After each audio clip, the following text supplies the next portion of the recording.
Hello and welcome to the Exam2 study guide, and I'm going to go very quickly through the study guide, which you will definitely need to review before the next exam.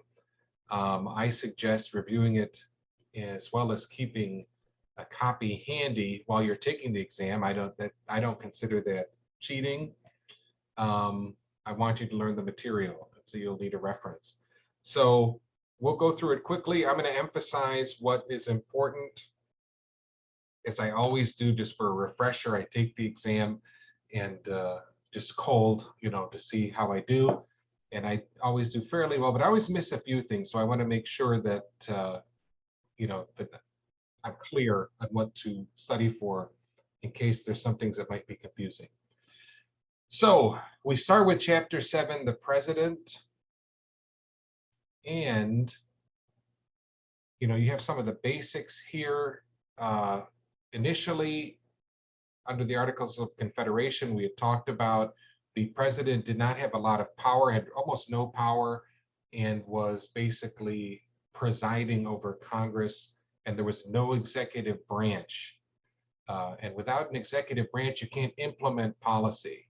So basically, the federal government was weak and useless. That changed, of course, with the Constitution. So originally, you had a 4-year term with one additional term if re-elected, but that was not mandatory. And that was because of the first president under the Constitution, Washington. He did not seek a third term. He thought it's good to rotate power. He also was old. And then many presidents after that did not go for more than 2 terms because of the example, but it wasn't law. And we see later the President Franklin Delano Roosevelt was elected to 4 times, and that's where after he died in office in the 4th term, Truman took over as president. And in 1951, this is after FDR, during Truman's presidency, Congress limited the president to 2 terms or 10 years if he became vice president. So know just the basics there. This one you have to know, impeachment. We talked a lot about it over the last few years with our former president being impeached twice. And for impeachment, understand the process. So the House votes on articles of impeachment. They just need a simple majority, which is over 50% to pass. But then the Senate has to vote to convict, which needs 2/3 to convict, a supermajority, which is highly, highly unlikely. That's why impeachments have happened, but they haven't been convicted. And we saw that with the ex-president twice having impeachment pass in the House, and then the Senate not convicting, because to get 2/3 of a vote on anything is virtually impossible. Executive privilege. Just know that in Nixon v. United States, 1974, executive privilege was restricted, limited, when it's sufficiently shown that the presidential material is essential to the justice of the case. In this case, it was he had to provide tapes, recordings of him in the White House during Watergate hearings, that they were essential to the justice of the case. So that wasn't protected under confidentiality or national security. 25th Amendment, again, a lot of times amendments, laws, etc., come after, there's context. There's something happens and then there's action. So 1967, this is a few years after President Kennedy is shot and President Johnson takes over, and there was some question about succession, and so they figured they needed an amendment to pass to make sure that the process is followed. One thing is that the new president must name a vice president, this 25th Amendment, who is then approved by a majority of both the House and Senate. So you can't just sit there with no vice president. You need to immediately bring a vice president to be considered by Congress, so that the line of succession is made intact. Now, another thing about 25th Amendment, we're hearing a lot about this with the hearings about January 6th, is it allowed for the vice president and a majority of the cabinet to deem if the president is unfit to carry out his or her duties.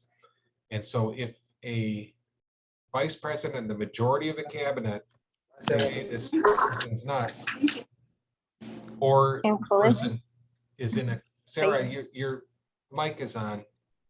Sorry. No worries. So if also, this came about after the Kennedy assassination. So what if Kennedy had lived in a coma or as a vegetable?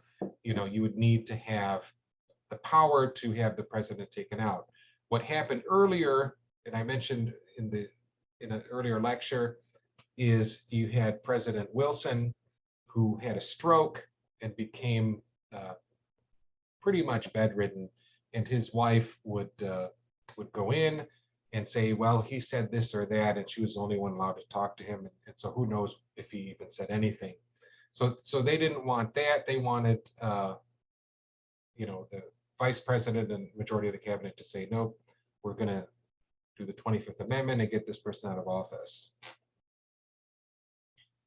In the case of the previous president, it was because they felt he was mentally unstable, and that was discussed among the cabinet members and the vice president's office, though it never came to be. The appointment power, president appoints ambassadors, judges, may appoint as many as 3,500. I mean, that's the total amount. No president would ever have to appoint everyone at once. Over 1,100 require Senate confirmation. There's quite a few. They have the power to convene Congress. No, just these kind of the basic powers here. The power to make treaties. The treaties, however, need a supermajority to pass. So the Senate only, not the House, has to vote 2/3 to approve. And the Senate doesn't always agree with treaties. So after the Treaty of Versailles, World War I, the League of Nations was one of the dreams of President Wilson, and the Senate could not approve it. Again, it's a supermajority, so especially now in the political climate, it'd be very difficult to get that approved. And so that we never were a part of the League of Nations of which we created, which is why it failed. One of the main reasons why it failed at the end of World War II. The veto power, know that the president can veto a bill, cannot veto an amendment, that's different, only can veto a bill that Congress proposes, that Congress passes. And Congress then can override with 2/3 vote in both the House and Senate. So a veto power is very, very strong because getting 2/3 vote is supermajority and almost impossible. Pardoning power, we saw a lot of that with the ex-president, and we've seen that with every president when they leave office. There's just a slew of pardons that go out. Sometimes it's for good reasons, but a lot of times it's just helping people who help them, unfortunately. However, if a federal employee is impeached, that cannot be pardoned. And the president can only pardon federal crimes. They cannot pardon state crimes. So commander-in-chief, we saw this with the first president under the Constitution. Washington became also the head of military and with the power to send troops into battle. But they must seek approval from Congress for prolonged actions due to the War Powers Act in 1973, which Nixon vetoed, but was overridden, which is very rare that happens. And that basically said, no, the president must seek approval to use force and cannot keep troops anywhere more than 60 days, I believe. Okay, George Washington, first president under the Constitution, not our first president, established the primacy of the national government. The Whiskey Rebellion, we talked about 1794. That, of course, was our first rebellion of the Constitution, was about booze, typically American, and they didn't want to pay taxes on it. And that was stopped by Washington himself. He led 15,000 troops. I'd like to see a president lead troops into battle. Nowadays, that'll never happen. Established the cabinet system, asserted the president's role in foreign affairs, and again, first to serve as commander-in-chief and president together. John Adams, you saw the split due to the Alien and Sedition Acts. Know this, into the Federalists and Democratic Republicans, Jefferson for the exam, though he did fill the courts of Federalist judges just prior to taking office. Jefferson came in 1801, and like Washington, he claimed inherent powers, which are similar to implied powers, meaning it's not specifically said in the Constitution, however, or in the Constitution includes all amendments and laws and such. However, it is implied, or inferred in the case of the president. And recent court case actually is going backwards and saying that we have to look exactly at what the old language says. We can't imply powers, et cetera, et cetera. That's leaning back to that direction, which is unprecedented in the court. But we'll talk about that a bit later. Jefferson doubled the size of a nation through Louisiana Purchase, bought it from France, from Napoleon. He was fighting a war in Europe, needed the money. And he started to prefer loyal executive appointments over the best qualified. And that's what, we started to see that partisan divide happening. Initially, the U.S. did not want to have political parties. Most of the founding fathers, including Jefferson and Adams and the others. However, it quickly became a partisan battlefield. So executive orders have the effect of law, but only for the management of government. So they can't create a new law. It just can create how laws are implemented. So for example, the executive order to end segregation in the military, that was President Truman, said that, in carrying out the business of running a military, you cannot practice segregation. And it also, you saw used later by LBJ, that's President Johnson, that would create affirmative action programs, that other categories had to be considered in order to protect certain groups who could be discriminated against. They don't require congressional approval, but Congress can propose a bill to remove the executive order. However, the president can always veto that bill. So there's checks and balances there. The vice president initially was the second place vote getter in the election, but that changed in 1804. That was with Jefferson with the 12th Amendment. Obviously, that was not a workable solution, especially if you have your main opponent, your vice president, who would just love to take over your job, and it was ripe for corruption and pretty nefarious activities to take place. So that was changed into the person running for president would choose their vice presidential candidate. The vice president presides over the Senate and only votes in the Senate in case of a tie, which does happen, especially nowadays, where you have 50-50 or 51-49, with maybe one person from one party going over to vote on something. So it does have quite a bit of power in the Senate. Is a member of the National Security Council, and the position can be very powerful or irrelevant depending on the presidency. So cabinet, 15 members, know that, plus the vice president, plus sometimes other members we'll talk about later. But the cabinet now is around 25 members, depends on the president, but 15 members of the cabinet, of the secretaries of the 15 departments have to be in it, as well as the vice president. But usually it includes also directors, the CIA, chief of staff, etc. Presidential spouses or first lady. We've had some very powerful first ladies. Abigail Adams was one back in the start. Edith Bowling Gall Wilson, that's President Wilson's wife, was very powerful, especially in the end when she was the one who would be only allowed to communicate with the president who had a stroke.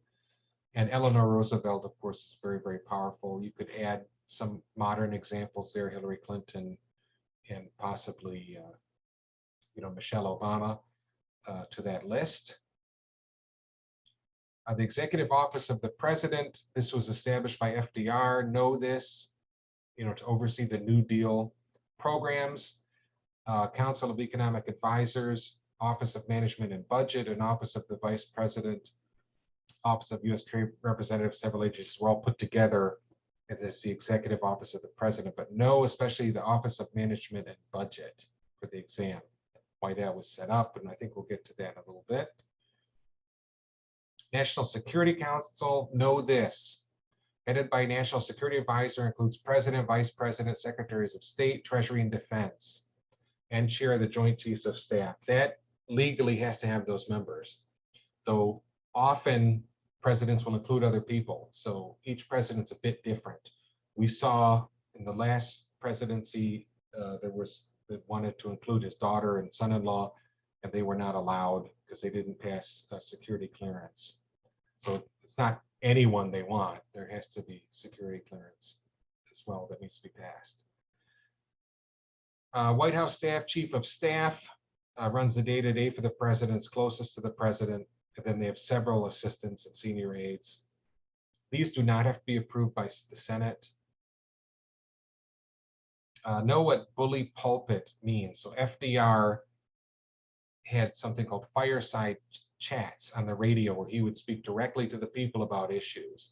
And it's called a bully pulpit, meaning he's going right to the people, bypassing their representatives to speak with them about issues of legislation. So know what that means. Approval ratings fluctuate, usually high and then go low. Usually, even though the Congress must pass legislation, the president cannot. Sometimes presidents will propose legislation. FDR did, Roosevelt did, and was passed. Much of that. Okay, Office of Management and Budget. Know this for the exam. Originally created by Bureau of the Budget, works for the president, and has lots of economic and budget experts who review agency budgets, prepare economic forecasts and budget. And as we talked about with Congress, Congress said, well, that's fine, but we need to create the Congressional Budget Office, CBO, just as a check against the Executive Branch Office of Management and Budget, which is a good thing. Okay, Chapter 8, Executive Branch and Federal Bureaucracy. So executive branch did not exist, created in 1789 with the Constitution. Originally only 3 departments. Know which departments. So Foreign Affairs, which became Department of State, War became Department of Defense, and Treasury, which included the Post Office until 1829. The next 3 offices and departments are all related to the Civil War, directly or indirectly. Department of Agriculture, Department of Justice, etc. Patronage system or spoil system. Again, I mean, we saw this with Jefferson beginning, but it probably had happened before then. And associated with Andrew Jackson, especially at populism. And with Andrew Jackson, know for the exam that you had a growth of the electorate, I mean, those who were able to vote, with many states removing landowning requirements for white males. So that means all of these non-landowning, poorer white males were allowed to vote. And so populism, grew. And they really liked Andrew Jackson. He spoke their language and was, pretty racist. So that they liked too. Spoil system could be deadly. You see President Garfield was shot because he didn't give someone a job who felt they deserved it. And that was one of the main reasons you had the merit system come in, which was through the Pendleton Act or the Civil Service Act, Civil Service Reform Act, excuse me, in 1883. They said, this isn't working.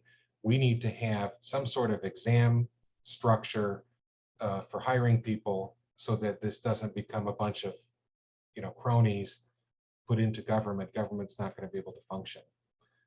And this was championed by father of public administration and later President Wilson to create the civil service system, which is 90% of current federal employees, so that they have some sort of system to make sure we have qualified people running in an objective manner. Though Woodrow Wilson wasn't all that objective, was pretty racist, as most of the early leaders were. A progressive movement was part of this as well, and the Pendleton Act, Civil Service Reform Act, came from the progressive movement, so know that. And what it does, it responded to unfair monopolies, inefficiency, and corruption, and that was a product of the Industrial Revolution and expansion and the growth in wealth among very few people, which we haven't seen until now. Now we're seeing it again with the divide with wealth in this country. No, the Interstate Commerce Commission, Federal Trade Commission, and Department of Commerce and Labor splitting. Know that for the exam. So 16th Amendment, know this, that created the Federal Reserve Bank and federal income tax, and this created a massive income stream for federal government. And there's many major bankers influencing that decision, as they had been since the beginning in many cases.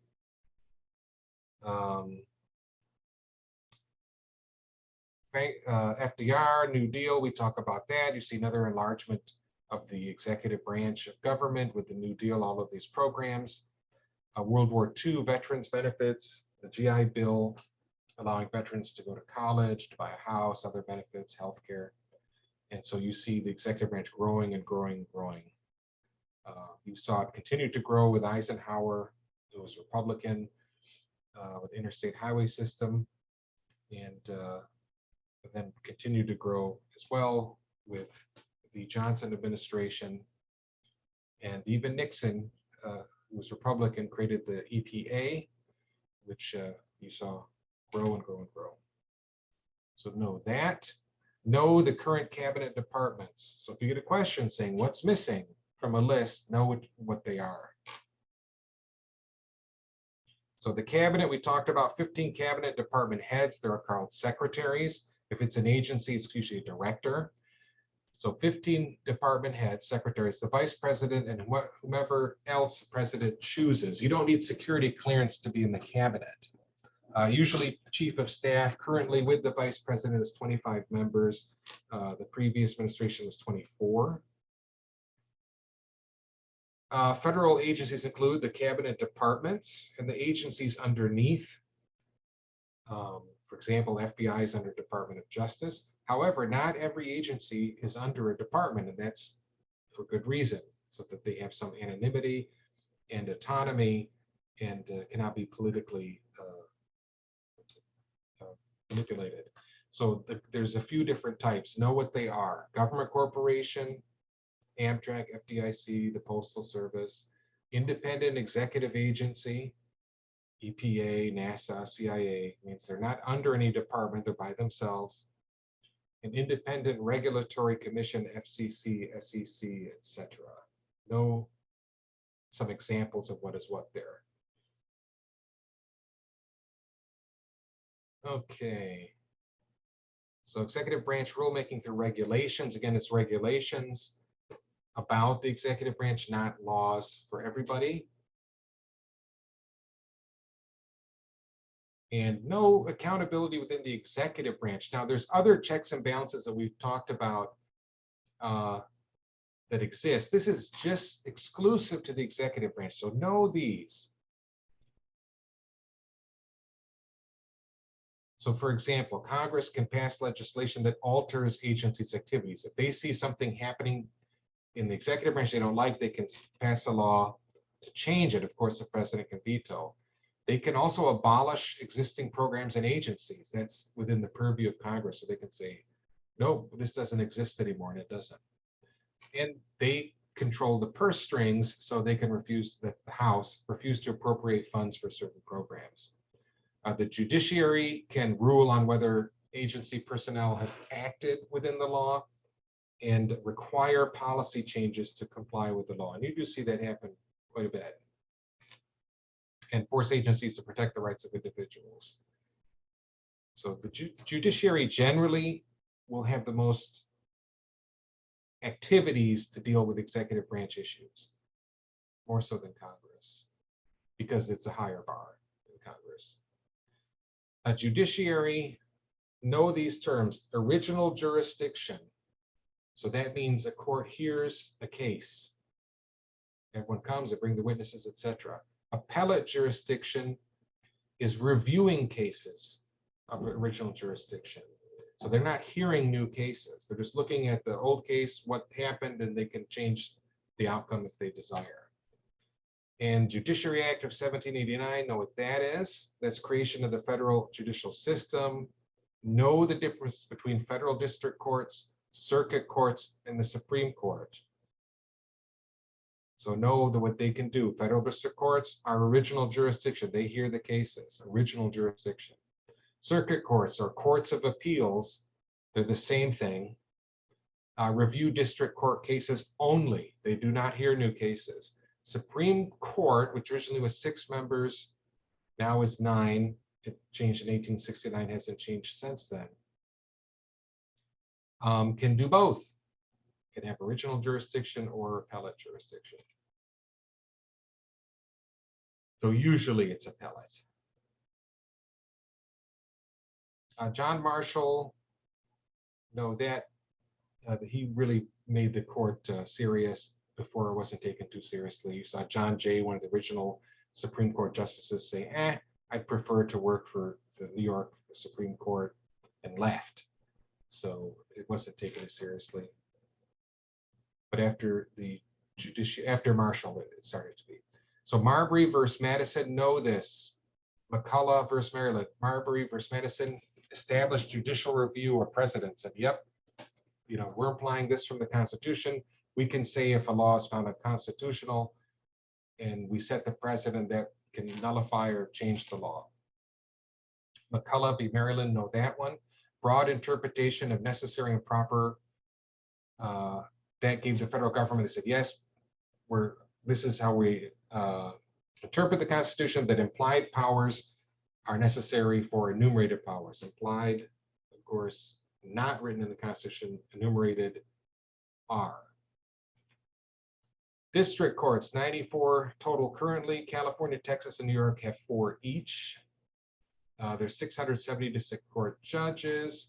Lifetime appointment if not impeached, for failing to maintain good behavior. So it's a bit gray.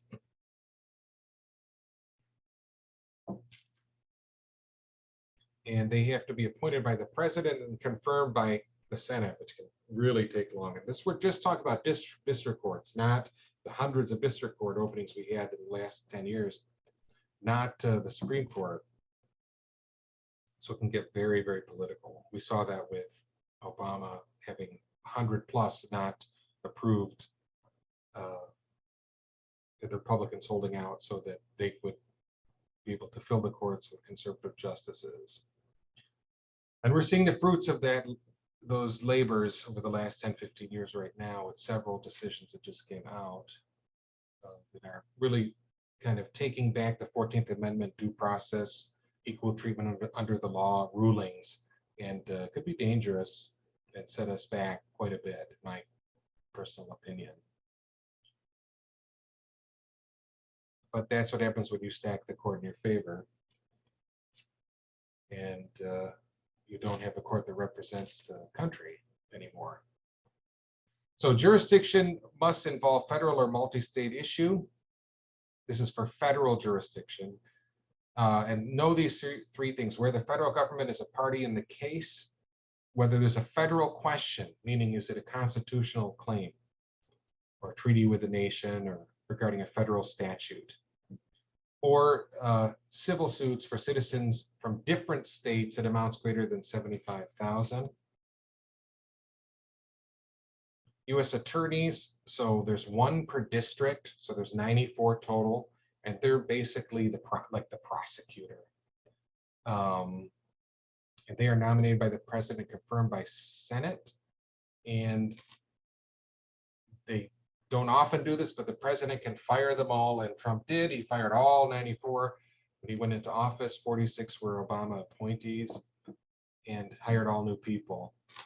Some presidents have done similar before, but it's usually frowned upon. It's not very democratic. Circuit courts, courts of appeals there's 11. There's 13 total, 11 among the districts, 12 is just a regulatory commission, and 13th to patents. 197 judges. Again, no new testimony. Each side submits a brief containing legal written arguments, and they correct errors of law and procedure in lower courts, often called the court of last resort, as the Supreme Court hears a fraction of a percentage of all the cases. And usually it's very political, especially now we have a very activist Supreme Court, very conservative Christian fundamentalist court. So federal judges appointed based on experience and ideology, but we all know that it's very political these days. So know what the rule of 4, meaning that if 4 of the 9 justices say grant a writ of certiorari, that means that the court must review this certain case. This is to give some power to the minority. Right now, it's 6-3, so the chance of getting court decisions heard is very limited, because it's not, again, it's not democratic, doesn't represent the country. And then a writ of certiorari mandates that a lower court send all the paperwork for review. Now, that doesn't mean that the Supreme Court is going to hear that case. They're going to review it, and then they'll only hear very few. So clerks know what they do. Cases likely to be heard by the Supreme Court. You may get a question, hint, hint, that says which case is least likely to be heard by the Supreme Court. So know the basics here. Solicitor General, that's the 4th ranking in the Department of Justice. Know that for the exam, hint, hint. It's appointed by the president and handles all the appeals on behalf of the US government. And usually 50% of cases have the Solicitor General as a party representing the federal government. That's very common. Or an amicus curiae, which is a friend of the court, involved in some capacity. So special interest groups or the Solicitor General provide briefs, and they're allowed with the case to be submitted. And oral arguments are very short. It's 30 minutes, and that's it. And then the conference, they have closed conferences twice a week. They use seniority and procedures, from commenting to even who opens the door if someone's bringing in food. And you have writing opinions. Know the difference between these and what they are. The formal opinion of the court is written by the justice representing the majority. The dissenting opinion is the minority of court that do not agree with the majority. So in the case now, Dobbs case, which overturned Roe v. Wade, the majority is written by Samuel Alito. And the dissenting opinion was written by the minority of the court, the 3 liberal justices. And concurring opinions, like you saw in this last, were Justice Clarence Thomas, who wants to look at all the due process and 14th Amendment laws, which included interracial marriage. And of course, gay marriage and all these other things, so that he encouraged to look at that and set us back into the 18th century. Sorry, I'm getting political. I should not. I should, actually. It's not a good thing. Okay, so judicial restraint. Philosophy where courts should allow the decisions of other government branches to stand even if they don't agree with it. That's not practiced much anymore. Judicial activism, we've seen with this court especially, and with liberal courts in the past, is generally the way it is nowadays, where they're going to use their power to interpret and influence the law in a manner to best create justice.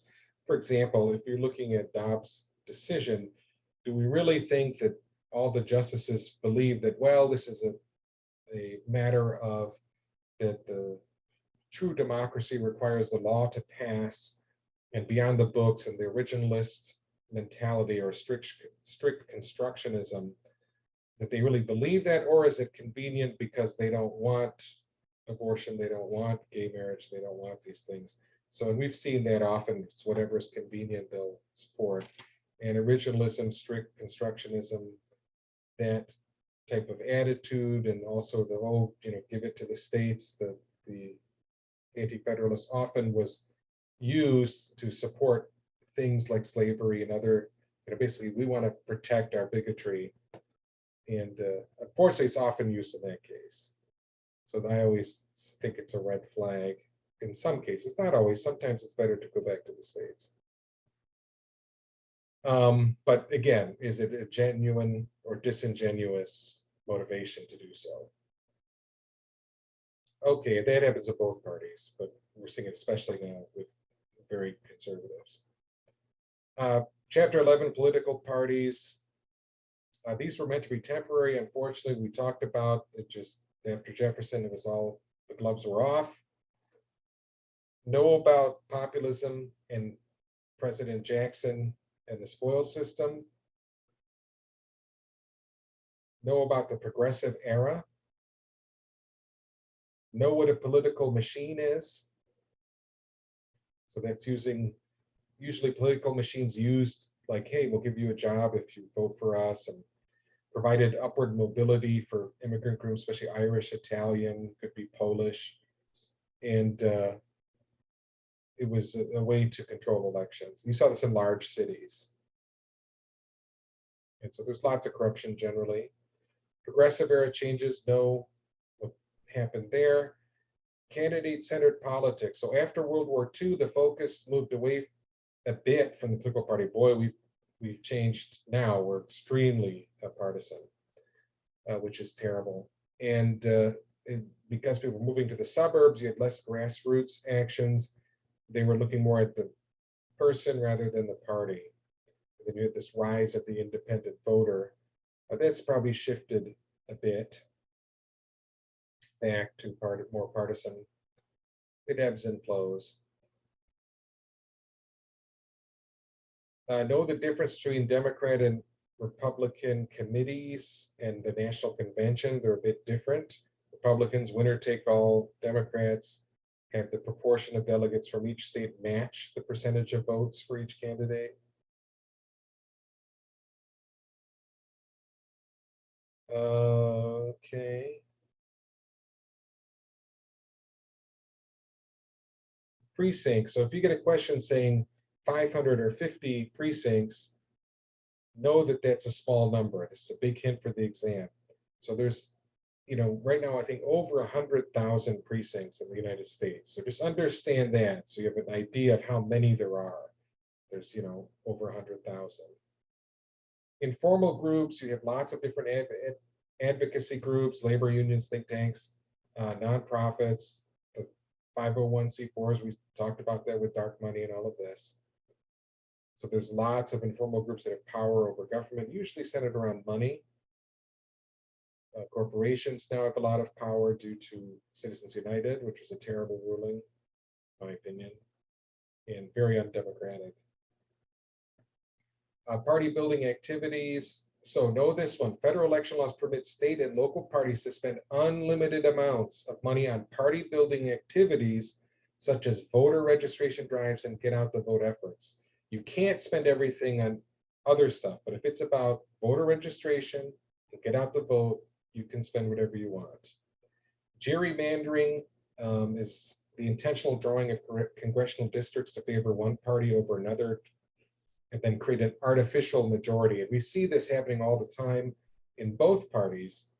However, right now, the Republican Party has done a better job of really taking control of many states and getting an artificial majority, whereas it doesn't reflect the actual number of those in each party in the state. They're a lot more ruthless when it comes to that than the Democrats.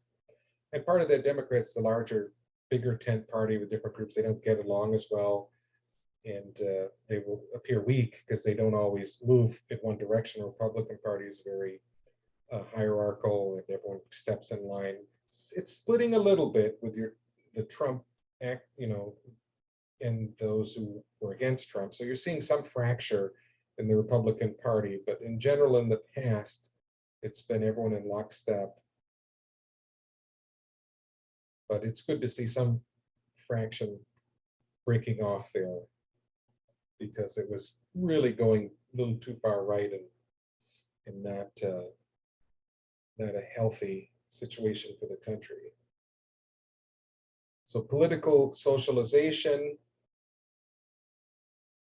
So what else do you need to know?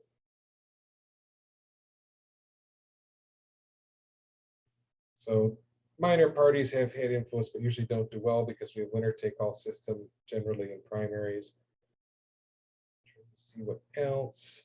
See lots of influence with the Tea Party and progressives. Usually the loudest of both groups in this case, you're more very far right and very far left are the loudest and will dictate the discussion. And the vast majority of people are actually moderate, some mostly little leaning left, but on both sides of the center, and oftentimes are not heard because of the louder groups who have agendas, which is unfortunate, but is a product of the primary system. Dark money, we know about this. Party sorting, we see a lot of it. Republicans went double down on abortion and gay, limiting gay rights and things like that, the fear and divide, the other. And then you saw the reciprocal on Democratic side. So there's, parties try to sort out to get people on either side, which is not healthy for democracy necessarily. Okay, chapter 12, know the difference between closed primaries and open primaries. So in our state, we have an open primary. It's also, the old term was jungle primary, because the two top primary vote getters go to the general election. And they could be from the same party, different party, doesn't matter, no party.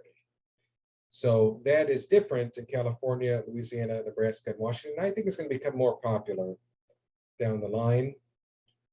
And then basically you're having a runoff election where the top two candidates go, and then the winner of the two is the final winner. So you could have someone who gets a majority of the votes in the primary face someone who only got maybe a third of the votes or a quarter. And, maybe the person with the highest got 45%, the person they're against got 25, but there could be support from the other candidates that go behind the 25% to overturn the other.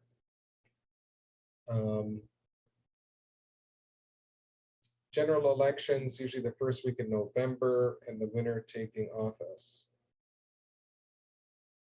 Oh, know the difference between initiative and referendum and recall. They're just know what they are. So initiatives are placed on the ballot by citizens. Referenda are placed on the ballot by the legislature, the state legislature, for a specific policy law, and usually controlled by special interest groups. Usually both are, let's be honest. But initiatives have certain, they have to come from certain amount of signatures, etc. Recall elections vote to remove incumbent state officials before the term expires. Often these are used in states like California has a low bar for recall. Some states do, some states don't. Usually this is a minority party looking to,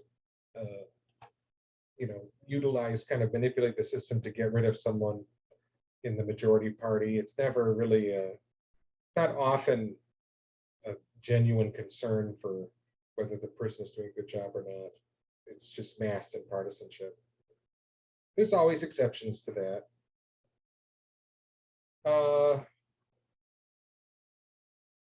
So nominating process, know that it used to be the most popular was a caucus, but now it's primary in 38 states. Know that. and know what a caucus is. So that's meetings that debate occur within party officials. So it's closed primary, people talk, and then each little precinct says, we vote this way. And it could be as small as a ward. And that is only in 12 states. It's time consuming. We see it in Iowa every year. And people have said, states say, let's just treat it as a regular election and have a primary instead.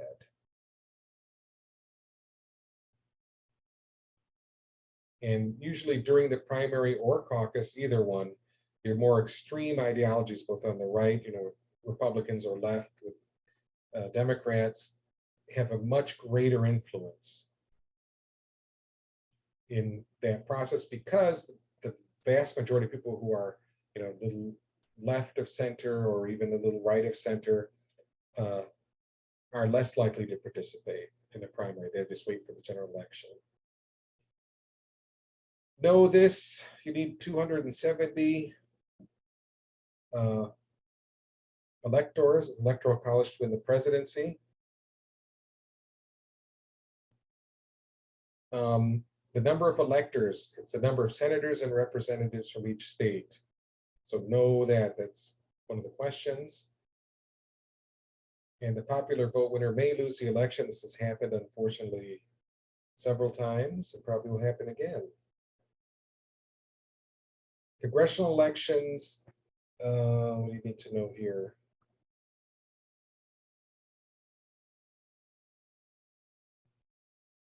Just go through this and know the basics. It's not too in-depth there. Know what horse race coverage is, what that term is, which means it's more on who's winning, who's losing, like a horse race, rather than the actual issues. Debates, the first televised presidential debate was 1960, Kennedy and Nixon. And after that debate, Nixon was the favorite. He was vice president under Eisenhower, who was a very popular president. Very different from, modern conservatives at that time. Both parties have changed quite a bit. The Democrats, of course, were very, had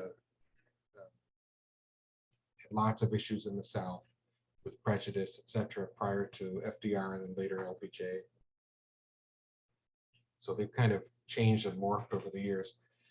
But after the debate, everyone saw Kennedy. He's charismatic, young guy, and then he starts to become a serious contender. Nixon didn't know, his people, weren't as familiar with television and with, the movies, where Kennedy's family was in the movies. So he had like a 5 o'clock shadow, and he was wearing the wrong color shirts and all that, and he didn't look good. So we have lots of these rules. Unfortunately, Tillman Act prohibited corporations from making direct contributions to any political campaign. That was overturned by Citizens United, unfortunately. Federal Election Act, many components were overturned by Citizens United. Federal Election Commission, that was created to enforce election laws. Bipartisan Campaign Reform Act, which was Republican and Democrat, McCain Republican, Feingold was Democrat in the 90s, to try to limit influence from big money and etc. And unfortunately, that was overturned by Citizens United. So no, Citizens United, you watch Dark Money, and you heard about it, and know what this is. Know what McCutcheon is, because that supported Citizens United, saying, hey, we can't, limit money. Just like Citizens United, money equals free speech. And unfortunately, we're in that era now. But despite that, individuals are limited to 2,700 per election. However, PACs, Political Action Committee, know what they are. Allow 5,000 per election. And 501c4 organizations have to be issue oriented. So they can't endorse candidates necessarily, but they can be very negative on the candidates. Let's see, all these negative ads are usually 501c4 and super PACs behind them. And they are basically have carte blanche to whatever they want. And C4s don't have to reveal their donors. So a lot of people give money to C4s who then give money to super PACs. And then super PAC will say, well, we got the money from the 501c4, but don't have to, the C4 doesn't have to say who gave the money. And so it's a lot of dark money. That's where the term comes from. And it's really changed, made much worse the situation with big money corporations, etc., controlling elections. Public funds are available to presidential candidates. It was put forth just so that there could be some sort of control, that one person with more money doesn't always win.